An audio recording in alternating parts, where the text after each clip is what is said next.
Hello,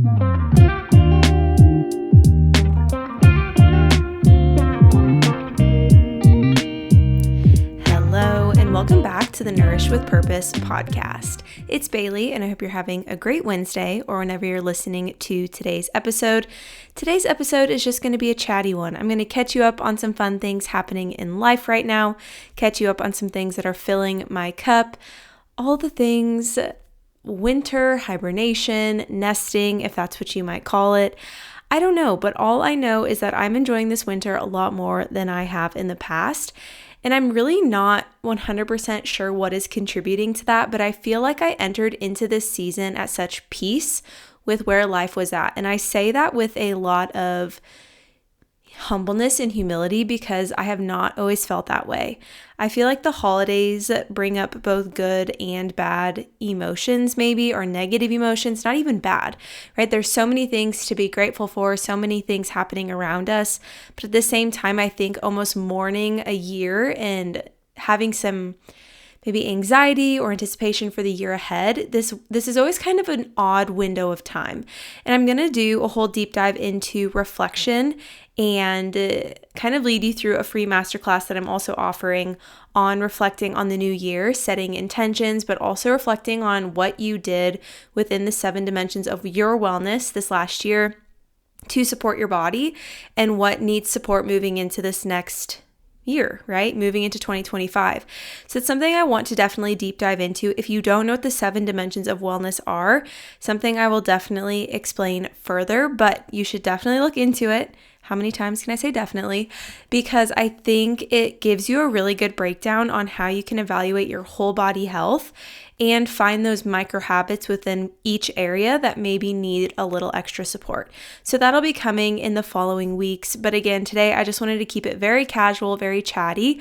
I feel like almost a toxic trait of mine is that I always feel like I have to add so much value to people's lives or to conversations or the podcast. And when I think back on things that I like to listen to the most, podcasts I like to listen to the most, it's usually the intro of somebody's podcast when they're giving all the deets about what's happening in their life, because for some reason I like to be nosy and just know all the nitty-gritty details, even though I don't maybe personally know this person.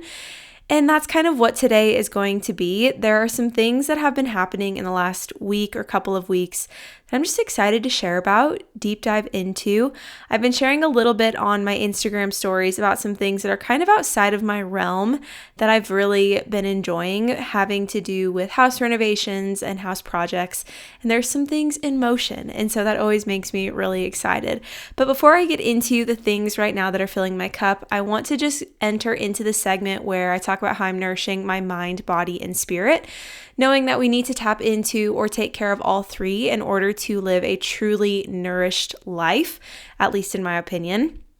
And so how I am nourishing my mind right now, this is an area that I will admit I have been neglecting on a Monday through Friday basis, but on a Saturday and Sunday basis, I feel like I'm doing really well, which I know is a minority of the week. So I definitely want to find times to be more creative and do creative activities throughout my week, but I've been having a lot of fun getting on Pinterest, creating vision boards, or even just getting online and doing some window shopping. I've definitely not splurged and bought anything that I've been looking up outside of a few Christmas gifts, which, side note, I'm always so bad about Christmas gifts. I feel like I'm usually about 2 weeks before Christmas, if not a week before Christmas, I'm finally ordering things.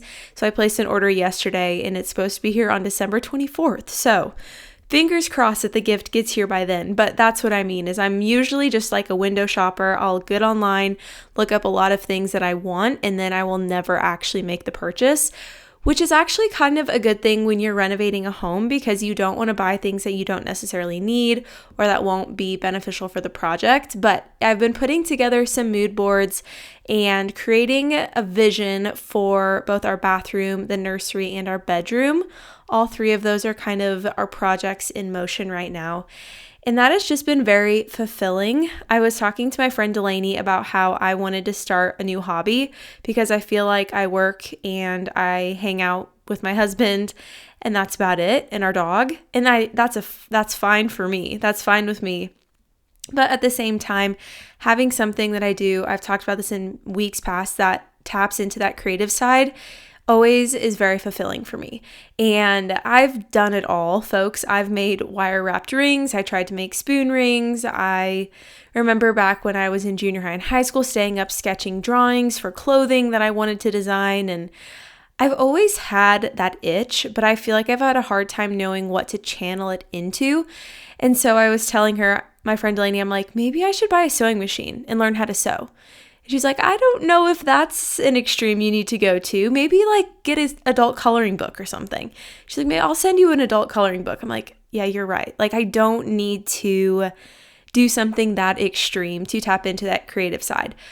But that's just how I am. Like, I am a very, and I've said this before, a very extreme person. If I'm going to do something, I'm going to go all in, because why would you waste your time if you're not going to? That was my very previous line of thinking, and I still find myself definitely doing that, is either think I need to be all in or why would I even bother, which I don't think is a bad trait. But when it comes to finding what that hobby is, you notice you tend to invest in a lot of things before you actually land on what it is that you want to do. So there's a lot of projects, lots of little creative, activities that I've purchased in the past that I really am like, okay, Bailey, we need to cool it. I'm not going to be buying a sewing machine, although maybe down the road.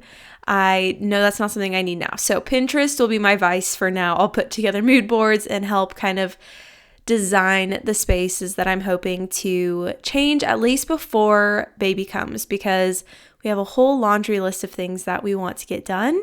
And we're just going to take it one step at a time rather than trying to overwhelm ourselves with everything to do. How I'm nourishing my body. I've really been focusing on protein. I know I talked last week a little bit about how I started tracking protein again. Well, I did that for about a week and I found the range that I was in. I'm like at 125-ish roughly per day grams of protein, which is ideal for me. That's always kind of been my calculation. Now, obviously, with being pregnant, I've gained some weight since then. That's just obviously what your body does. And I think I feel really good with what I'm eating day to day. Not a lot of unnecessary snacking, not a lot of, things that I'm just wanting to eat out of boredom, right? Because when you eat enough protein, you feel satisfied and comfortable. And I actually noticed that today. I was thinking about different points in my week when I knew that I needed energy. And I was thinking about what my body was craving during those points when I needed energy.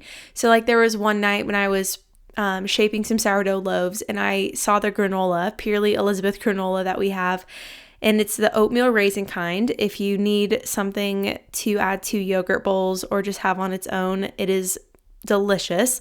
But that's besides the point. I just saw it there and it was eyeing me and my stomach was growling. And I'm like, this is really weird. It's like 8 o'clock at night. I shouldn't need more energy or anything to eat, really. I should be satisfied at this point. But at that time, I was like, you know what? If my body's alerting me that it's hungry, I'm going to tap into it. I'm going to see what it needs.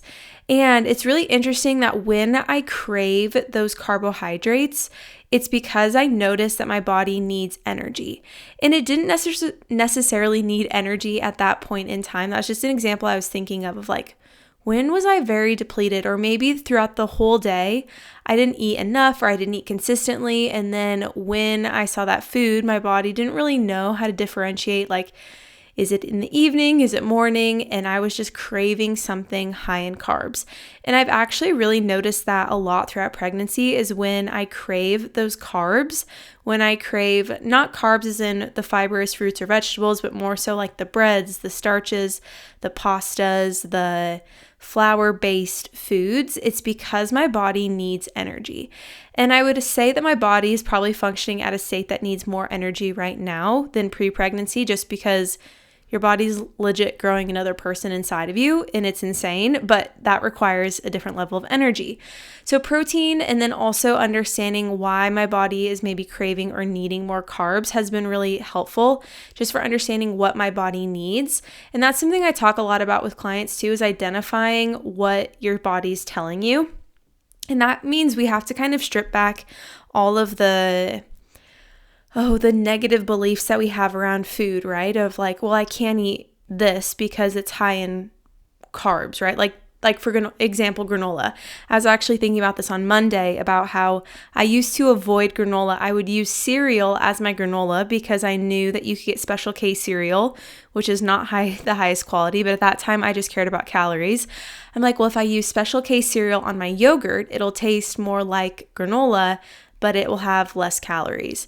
And so I never, ever would have had granola. But now that is a staple in what I eat for breakfast, probably at least 3 times a week, I just think also understanding where your relationship with food is at and no longer labeling foods as good and bad, but more nutrient dense and maybe less nutrient dense can be helpful. Because if I would still have that belief that everything I ate needed to be as low calorie as possible, my body wouldn't be getting the adequate amount of energy that it needs to grow another human. Same with protein. Really, how I view protein is as like 0 calories, which I know is not the case. But when I'm doing those lean proteins, I know that my body needs that food. It needs that fuel. High protein also means that I snack less throughout the day. I have less of those sugar cravings or carbohydrate cravings or salty cravings when I'm eating enough protein. It's that fine balance of course, needing the energy, but also needing the protein and the fats to satisfy you and keep you full, and tapping into that. Also understanding my sugar cravings, right? When I'm really craving sugar, I'm not going to reach for a cookie. I'm going to reach for protein because that's a sign that blood sugar is dysregulated and it needs support. Or if I'm having a salty craving, it means that I'm lacking the minerals that I need in my water. I'm probably dehydrated, so I'm going to drink a lot of water. And then within 15-30 minutes, I'll reevaluate how I feel. And just tapping into and understanding how your body's communicating with you, I think is really valuable. And it's something that I've really been trying to lean into, especially as I know I'm eating more. Probably a lot more, but I'm definitely eating more than I have been in the past. Really, again, having that emphasis on protein, especially because I am tracking it, so I wanted to get that baseline, but also because I'm really trying to build muscle. I talked about that exercise program that I had my brother create for me, and I really, really have been enjoying it.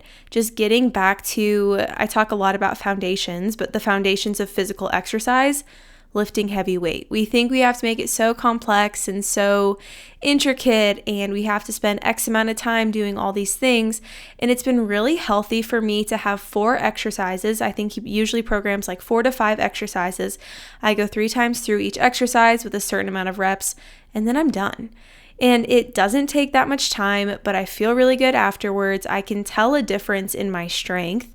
And I can tell a difference in my muscle tone, especially in my upper body. And so I know that really just not trying to overdo it in that sense has been really healthy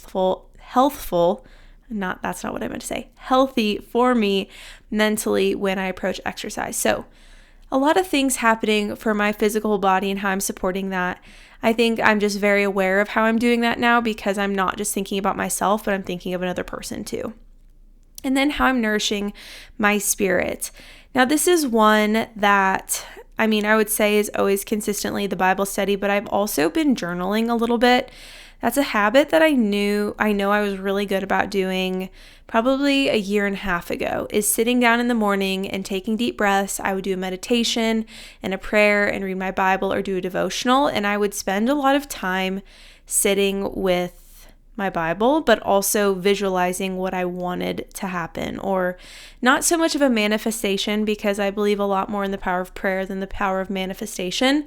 I don't personally believe I have the ability to control my outcomes or the future, but I think when we visualize, we almost are able to, at least set ourselves up for success in the instance that the good things that come our way, it doesn't feel abnormal because we've already visualized them happening and we know that they were meant to happen, or we suspect they were meant to happen if we were able to both visualize it and then it did actually come into fruition. I don't know, that's not the best way of probably explaining how I view it, but it's a lot more of like a meditation and prayer and Bible study and just journaling again. And I was feeling a little stressed this morning. I think that always kind of happens on my beginnings of the week, knowing that Monday and Tuesday, which is today, now that I'm recording this episode, just were really loaded. And I'm like, I just don't have a lot of motivation to want to work. And there's just a lot of stress around what the future is going to look like and how I'm going to be able to navigate adding on clients this month, but also not overcommitting because I'm going to be taking a break from taking clients mid-March until June. So it's just, there's a lot of things happening and it's creating a little bit of stress for me just in a long-term way because I really like to have things planned out. I'm a planner. I love to have a plan, an action plan. I love to know exactly what's going to happen. And that's just not the case because I can't anticipate what's going to happen. And so I was reading through Psalms and just writing out verses that were bringing me comfort and peace. And so I was going back through my Bible and looking at all the verses I had highlighted. And it was just really reassuring and really comforting to see the things that I had maybe been gravitated towards highlighting that really hit close to home in previous weeks and how they still resonate today and continue to bring comfort and peace. And that's just something that I think I used to be worried to do, is like to mark up my Bible because I didn't want to touch my Bible. I didn't want to like ruin it. But I think it's so fun to have those little notes to go back and look at, or those little doodles you wrote by a verse, or those things you've highlighted. And I even think about in the future, when I have kids and they go through my Bible one day, like to be able to see verses that hit close to home at different stages of my life, I think will just be really neat. So I've definitely been trying to cling to those verses that bring me comfort and peace, obviously knowing that the Bible is not just intended to make us feel happy and cozy all the time, because there's a lot of harsh realities and truths in the Bible as well. But I've been clinging to what is bringing me comfort and peace, and that has been just very, very good for me in this stage of life. All right, so getting into a little bit about how I am filling my cup right now. I think there's this, of course, when you get pregnant, there's this nesting phase that you go through. I don't even know if I'm at that point yet. I'm not that far. I'm further in pregnancy, but I don't know if I would say I'm nesting. I think it's more so just winter hibernation. That's what I would call it the best, because when that sun starts setting in Nebraska, it's about like 4:45, 5 o'clock. Sun starts going down. You will find me in my home under a cozy blanket, making supper, something very warm. Soups have definitely been a go-to for us in this season, or stews, things that are just going to be warming to the soul and comforting. You'll find my house with dim lighting, probably candles lit, only using lamps because overhead lighting just stresses me out.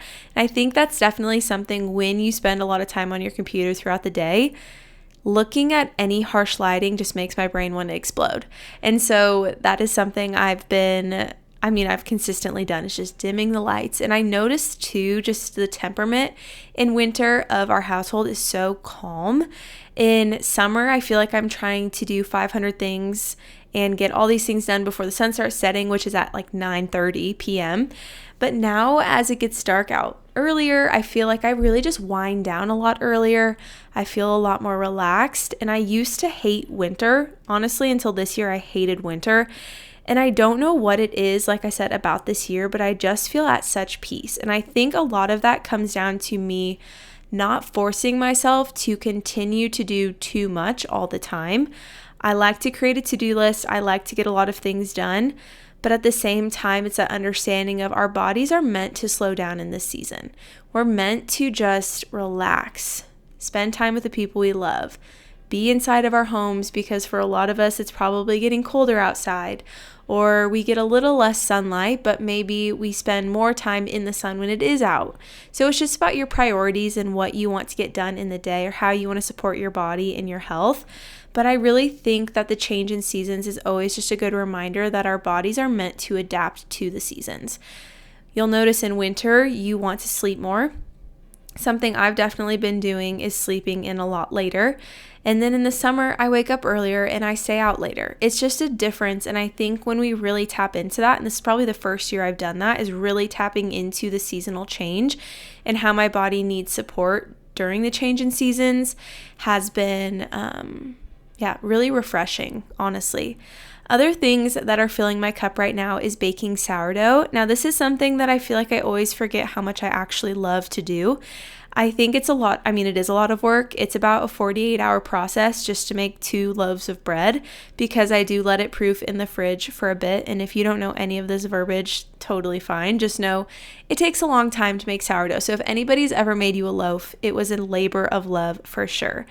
But I made sourdough bagels, and then I also made a couple sourdough loaves on Sunday. And it was just, again, it was refreshing. It was just relaxing, and it's something that I know I have to tend to and care for, and something about it just is very fulfilling. And having fresh bread for the week, of course, is always enjoyable, especially quality bread. I feel like my meals are very sourdough based when I do have sourdough loaves, because there are so many things you can do with it. Like last night I made chili. Tomorrow night we'll probably do sourdough pizzas on like a slice of sourdough. You just do all your pizza toppings. It's so easy. And it's things like that that, again, I gravitate towards in the winter. Things that are warm, things that take no time to make really or prep. The bread, yes, itself does take time, but something that I'm hoping to share, and I actually will be starting on the 13th of December on my Instagram, is a 12 days of anti-inflammatory and high protein recipes, specifically meals. I'll probably sprinkle in a couple sweet recipes in there just because I can't help myself. That is definitely what I gravitate towards, but there was definitely an interest in meals. Anti-inflammatory, high-protein meals. And I'm going to be sharing a lot of different ways to utilize, even like sourdough, like I said, an easy sourdough pizza, or there's just some fun things that you're going to probably want to follow along on my Instagram if you aren't already, just if you need some inspiration, again, as we enter into the winter, as it's colder outside, and you just want those comforting foods, but foods that don't feel so hearty and heavy that you feel like you get very sluggish in the winter, more so the energy giving, the satisfying meals that would be high in protein. Other things that I am doing is trying out new winter recipes, kind of on track with that, and then sharing them with other people. So like for Thanksgiving, I did a very, very delicious harvest salad. So it was a spring mix, and then I did apples and pecans, feta, homemade sourdough croutons, and then pumpkin seeds. And then I did like a homemade poppy seed dressing. That was definitely a highlight, I would say, recipe for me this fall. Very delicious, and everybody seemed to really enjoy it when I brought it to Thanksgiving. I always think contributing something when you go to gatherings feels good, so I definitely try to do that. Makes me feel very adult to contribute something to the meal. But outside of that, I'm just planning out other recipes and taking photos of recipes. There's definitely some exciting things coming in the future in regards to recipes. That's always what people ask me for, always what people want. And so I'm hoping to add some new variety to how you're able to get recipes and make the whole process of meal planning and prepping and grocery shopping a lot less overwhelming for you, because I know for me, if I enter into a meal and I feel uninspired, it's typically because I A, don't have the groceries, or B, I didn't plan ahead and I have no idea what to make. So I hope to make that all a little bit easier for you in the future, but I'm definitely trying new recipes to kind of tap into things that are coming, like I said, in the future, but also just I find a lot of joy in doing that. I was listening to the That's What We Said podcast. I don't know if anybody else listens to that one. I'm assuming they do because it's a pretty big one, but they were talking about how you should do those creative hobbies. And they were talking actually a lot about the Martha Stewart documentary, which I really, really did enjoy. How she was able to get everything done, I have no idea, and make such intricate and beautiful foods and decor. And I really would love to go back and look at one of her recipe books or thrift one of her recipe books or holiday guides, because there's so many ideas in there. And she just was such a perfectionist. But they were talking a lot about how you should tap into those things, like being in the kitchen and making recipes and making food. That is a creative outlet. And I think sometimes we think it needs to be something very skillfully done, like with paints or drawing, but being able to make a meal is very rewarding, right? You get to share it typically with other people, or at least know you're nourishing your body or your vessel really well. But it also allows you to mix different herbs and spices and find what works. And I kind of forget that it's an art. to make food. Like, there are people that don't know how to cook, and that's no diss to people that don't know how to cook. It's just something that some people really have an interest in, and other people just do it so they stay alive and can function, right? It's not so enjoyable. But for me, it is so enjoyable, and I've realized that any time I spend in my kitchen honestly fills my cup to the brim. And especially when I can share that with other people, it's just like that added bonus, because I do really enjoy eating good food. And I also feel like over time I've understood what spices go well together, what herbs go well together. It's fun to buy fresh herbs or buy a new ingredient and figure out a new recipe I can make with it. And I've just been trying to have fun with it. And that's not always the case. I can't say I'm always excited to cook. Like tonight, for example, it was the most basic broccoli, sprout, and cabbage salad with a homemade dressing and then chicken breast on top. Like, it was very sad. I know that maybe sounds more intricate than it was, but it was very sad. So it doesn't mean I'm always feeling this way, but when I spend more than just a rushed 20 minutes to make a meal in the kitchen, I genuinely feel so much joy. And I really do love doing that. Other things that I am doing is spending evenings being cozy, putting on my pajamas a little earlier, taking a shower a little earlier, and spending time just with Nate and Luna or reading. We really have, I feel like, decreased the amount of time we watch TV in the winter, which is weird because I wouldn't say watch a lot of TV. We probably watch 1 to 2 shows in the evening some nights of the week. But I feel like when you don't turn on the TV, and I noticed this last week when Nate was gone and I was home by myself, is I didn't turn on the TV once. That's not to say he is the instigator for watching TV in the evenings, but when I'm by myself, I notice I really don't enjoy watching TV that much. There's nothing that's that interesting to me online. Again, when you're on a computer or exposed to blue light throughout the day, it's probably the last thing you want to do in the evening, unless, of course, I'd have my blue light blockers on, which I definitely have to wear, or I get such a bad headache and have a hard time falling asleep because my brain activity is just crazy.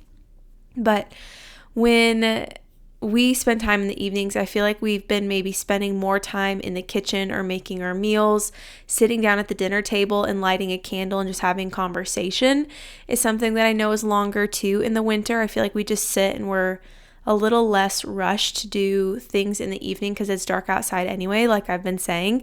And so we've really just been tapping into that, which has been very fulfilling for me.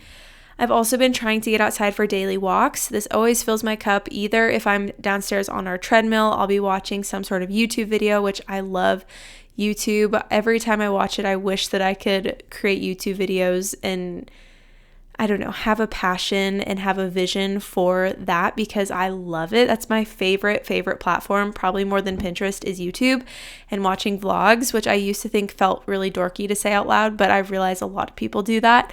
And either I'm doing that or bundling up and getting outside feels so good.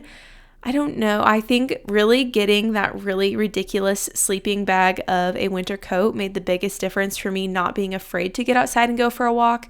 But also when we were in Illinois with our friends Emily and Luke, we got outside for a couple walks and it was not super nice outside, but I'm like, okay, these people are doing it. I need to be better about getting outside. So it's definitely a goal that I'm working on. I definitely don't do it every single day, probably not even 3 times a week getting outside for a walk, but I do try to make time to walk and move my body, mostly downstairs on the treadmill. But knowing that I need to get exposure to sun and fresh air, definitely would love to see that transition into more outside walks as well. And then other things that I am doing is we're really working on renovating our home a little bit. I say a little bit because I don't want it to sound too extreme, but this last weekend, I should backtrack. I've been really planning out what I want our baby's nursery to look like, and I knew that I wanted to also do something about our bedroom because when I think about the time that I'm going to be spending postpartum recovering, it'll probably either be in the nursery because it is the most cozy, warm room of our home. It's actually my office right now, which will be becoming a nursery, so I'm going to have to relocate when I start working again postpartum, but it's just the sunlight in here is perfect almost all day long, and I love this room, and so I want it to feel cozy and warm and just very special.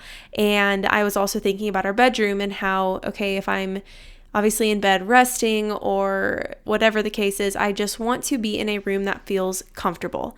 I don't want to look at my white walls and just be frustrated that every piece of furniture is mismatched and doesn't go together and that our bedding isn't comfortable.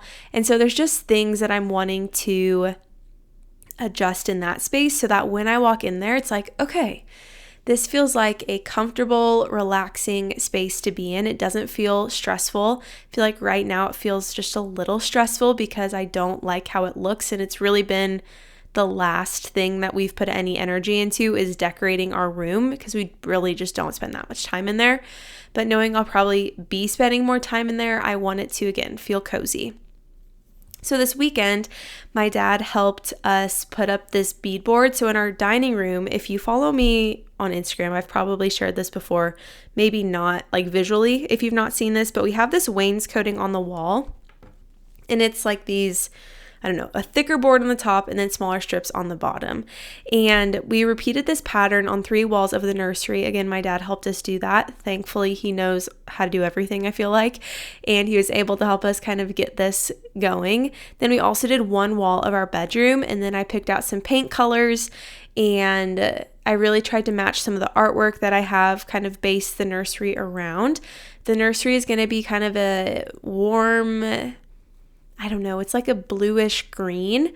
I want it to be as far from millennial gray as possible. Like, I avoid that color like the plague. And I was between 2 colors in the nursery, and I flipped one over in red, and it was like, this light blue is just another form of gray in my mind. It's the Magnolia paint series, which she's got great paint options, but I'm like, if there was gray anywhere in that verbiage, we're not using it because I hate gray. You could ask Nathan about it. We painted our whole living room. What was it called? I'm gonna blank on it. Was a super popular paint color on Instagram from a lot of interior designers, but it looked gray in our living room. And so shortly after, we repainted all the Swiss coffee white color, just because, again, I cannot stand the color gray.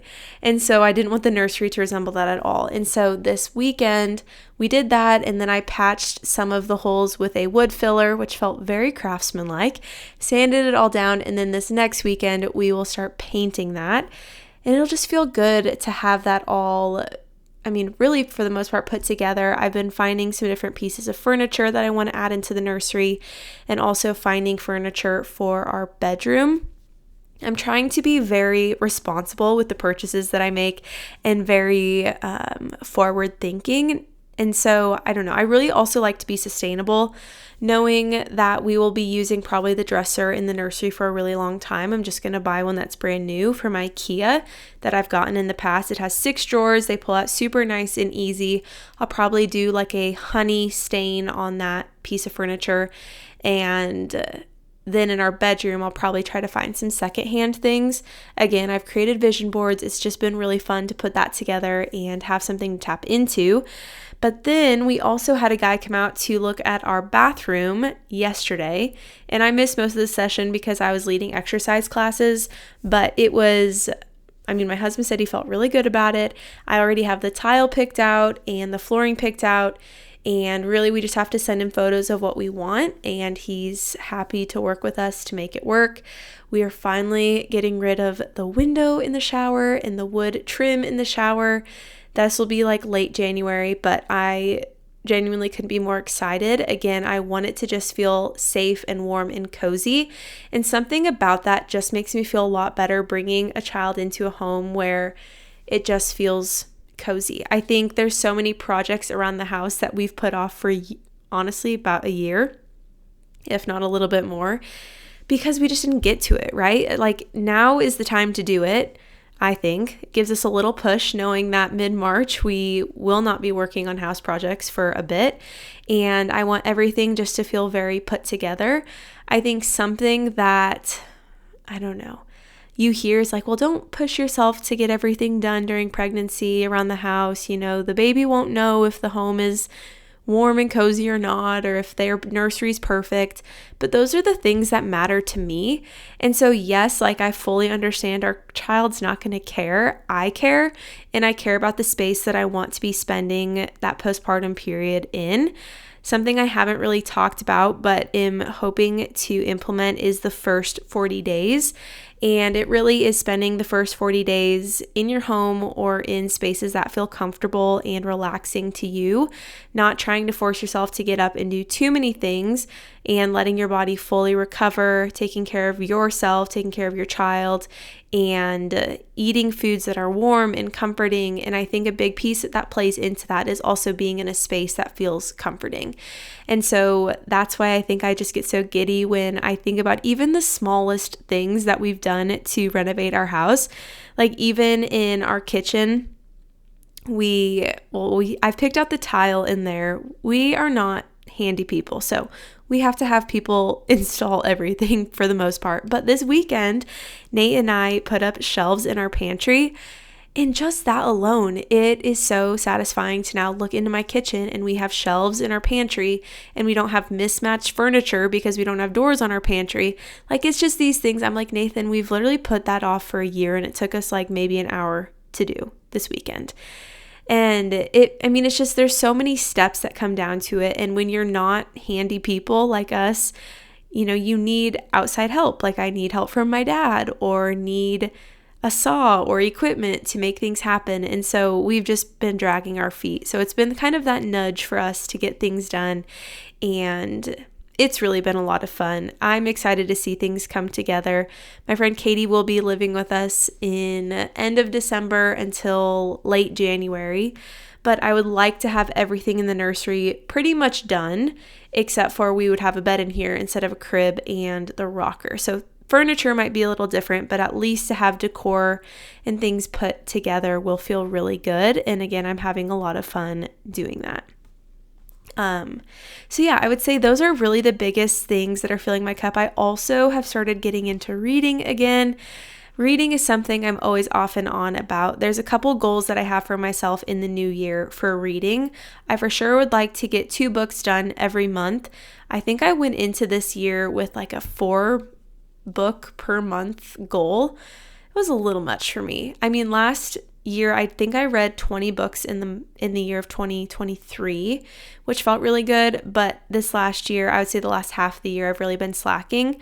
But I've started reading The Great Alone, I think by Kristen Hansen. It was recommended to me, and I've been making a list of book recs that I see now because I think as it gets, I don't know, how many times can I say the cozy winter season, but truly that's what we're in. A lot of people are reading a lot of books, and so I've just been taking note of what those are and adding them to my list.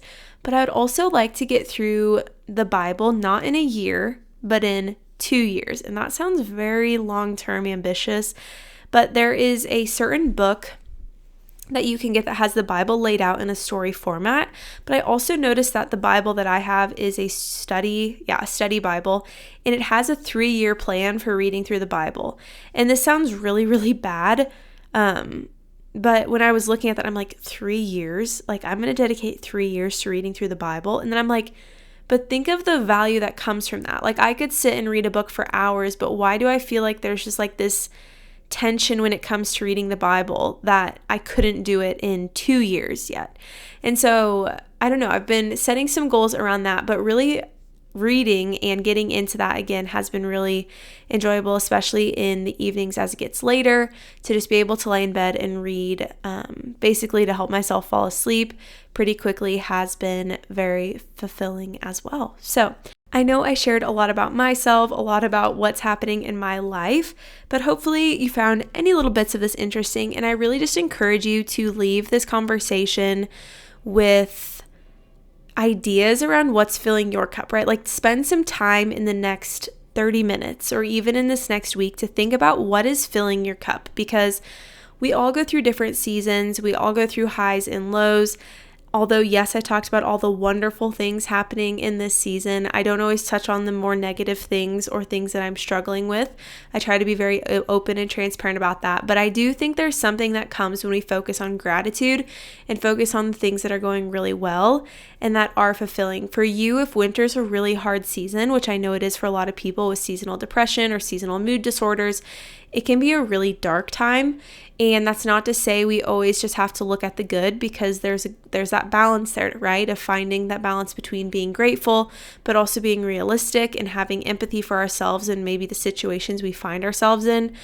but jot down some things that are filling your cup, because I honestly was entering into this week feeling a little stressed out. And then when I put this post together and I did it and I posted it on Instagram, just some slides of photos that I've taken recently that kind of emulate what's been filling my cup, I was like, oh my gosh, like there are so many good things happening that I shouldn't be taking for granted, right? And the fact that I'm enjoying this season as much as I am is both shocking, but it's also really refreshing to not feel like I'm behind or feel like I need to cram all these things in before the new year, or that I need to start all these resolutions before the new year. Just something that I know you're going to be sold to a lot in this next few weeks, especially with the new year coming.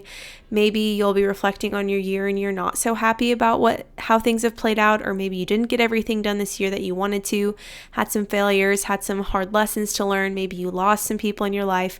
I know there is a lot of negative that can come with these next few weeks, although Christmas and New Year's is a wonderful time and I have a lot of anticipation around it. Really, probably mostly because we're headed to Hawaii and I know that I'll be able to get into some sunlight and have some sun exposure and be in the ocean and all the things.